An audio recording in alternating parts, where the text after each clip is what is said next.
Hi there, this is Tracy with the Cherryville Branch Library. This is our virtual story time for the month of April. We're going to talk about some clouds, some bees, Earth Day, and we're still going to talk about a flower or two. So we'll jump right in with some clouds. I have a wonderful action rhyme about April clouds. We need some clouds, so I need two hands made into fists, and here we go. Two little clouds, one April day, went sailing across the sky. They went so fast, they bumped their heads, and they began to cry. The big round sun came out and said, "Oh, never mind, my dears. I'll send down all my sunbeams to dry away your tears." And that is the end of April clouds. I hope you enjoyed that. Just be careful when you run your clouds together. I was practicing and I actually really hit my hands hard like that. And I thought, wow, that sounds more like thunder than just clouds running into each other, doesn't it? So I thought I would share a couple books with you real quick. We have some fun ones like Earth Day. We have the Earth book. This is by Todd, Parr. And what is that thing right there in the middle? That's right, it's a heart. His book is about how we love the earth and the things that we can do to help take care of it. Things like turning the lights off when you leave a room, making sure that you don't have your air conditioning set too low or your heat set too high. Be sure that you actually throw away your trash, don't just toss it out a window. Be sure to recycle things that you can recycle. That's kind of important. Make sure you do it correctly. I know where I live, they stopped our curbside recycling because we weren't very good at it. But I still take my things to the recycling center at the farmer's market in Gastonia, so it's a lot of fun. He's got some interesting suggestions, and I do love that he has these very bright colors all the time. And you know, one of my favorite parts about Todd Parr books is at the end of every book, he has a note. He's the only author I can think of that writes a note to his readers in every book, which I just think is the coolest thing. We are also going to talk about a flower. This is one of my favorite books to read about flowers, and it is called Fran's Flower. This is Fran. This is her dog Fred. And you got it, that's a flower. Oh, and what's that up there? That's right, bees. We're going to talk about some bees too, but Fran has a flower, and it's not very big yet, and Fran is going to try to take care of it, make it grow big and strong. The only problem is Fran doesn't really understand how you take care of a flower, so it's fun to read about the things that she does trying to get this flower to grow. And then you find out what really works. So this is by Lisa Bruce, and it is illustrated by Rosalind Beardshaw.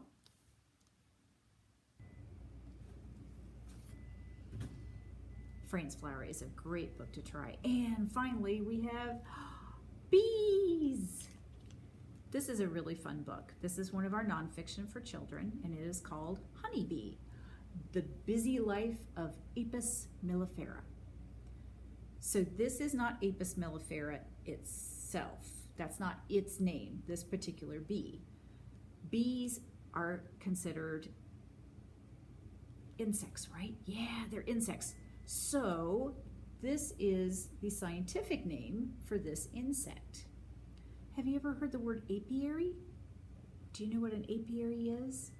It's based on this, apis. Apiary is a collection of beehives. That's right. It's when somebody has bees and they keep bees, you'll usually hear them referred to as a beekeeper, but they are also known as an apiarist. It's kind of hard to say. You have to stop and think about it, because they have an apiary, which is full of Apis mellifera, honeybees.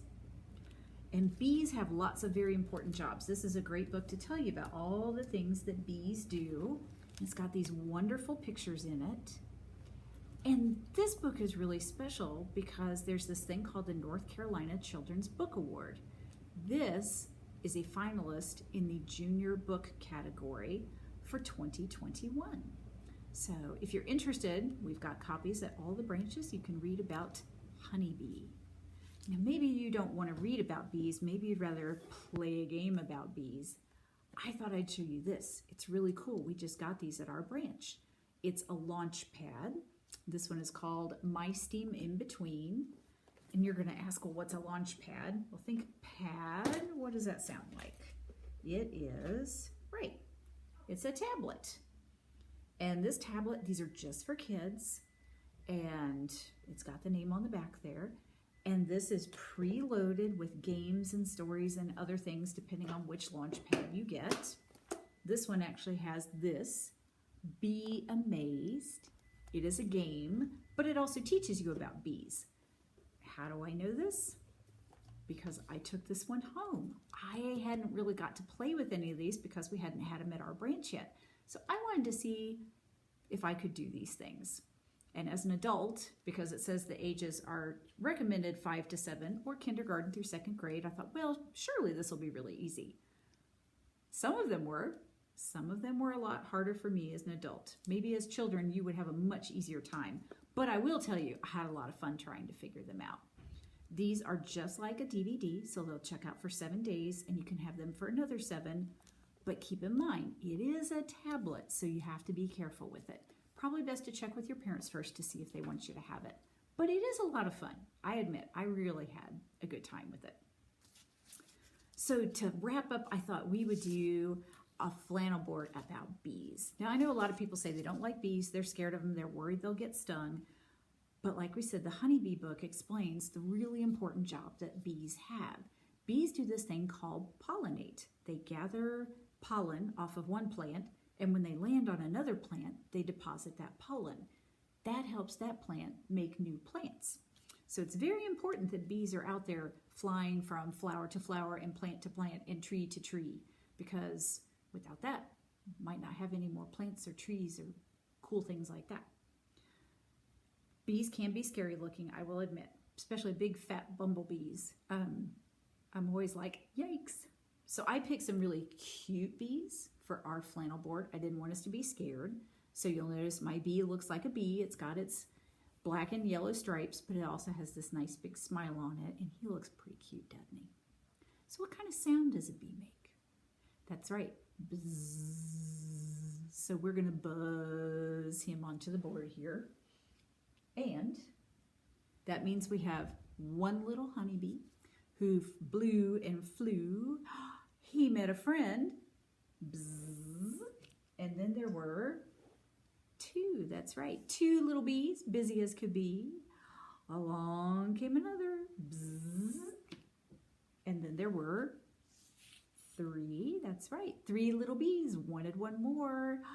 Oh, look, they found another one. Bzz. And that made 4. 4 little bees going to the hive. Spied their little brother. Bzz, bzz. And that made 5. 5 little bees working every hour. Buzz away, bees, and find another flower. And remember, that's so important for them to fly from flower to flower. So we like the bees. Oh, if you ever want to do a little experiment to kind of see how that pollen works, super easy. Get some cheese puffs. I don't care what brand, doesn't matter, as long as it's got that orange dust on it. Take and get your fingers nice and dusty and then go to touch something. That's like pollen on bee feet. They land, they get that dust on their feet, and then they go someplace else and that dust gets deposited. That is the important job they have to do. Now, be sure you wipe the dust off before you get anything too messy. I don't want your parents getting too upset, but it makes a really great experiment and it's super easy to do.